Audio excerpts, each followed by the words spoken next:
భారత్కు అమెరికా కీలక సూచనలు. చైనా విషయంలో భారత్కు అమెరికా కీలక సూచన చేసింది.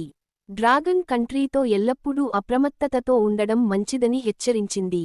చైనా, భారత్ పై ఏ క్షణానైన దాడికి తెగబడవచ్చని అమెరికా మెరైన్ ఇంటెలిజెన్స్ మాజీ అధికారి గ్రాంట్ న్యూషామ్ భారత్ను హెచ్చరించారు. 2049 వరకు చైనా తనను ప్రపంచంలోనే సూపర్ పవర్గా స్థాపించుకోవాలనుకుంటుందని, తైవాన్తో సమస్య ఉన్న సమయంలోనే అకస్మాత్తగా మరో దేశంపై దాడి చేసే అవకాశం ఉందని, అందులోనూ భారత్ తొలిస్థానంలో ఉంటుందని ఆయన పేర్కొన్నారు. గల్వాన్ లోయ వివాదాన్ని ఆయన ప్రస్తావించారు. క్రితం రోజులలో చైనా ఐ లవ్ యు వైరస్తో, కరోనా వైరస్తో ప్రపంచాన్ని అన్ని రంగాల్లో పాతాళానికి తీసుకుని పోయింది. మునుముందు మనిషి మెదడును సైతం వాళ్ల అధీనంలోకి తీసుకునే వైరస్ను ప్రపంచం మీదకు వదిలే అవకాశం ఉండొచ్చని కొందరు నిపుణులు చెబుతున్నారు. దీనికి విరుగుడు యోగా ఒక్కటే.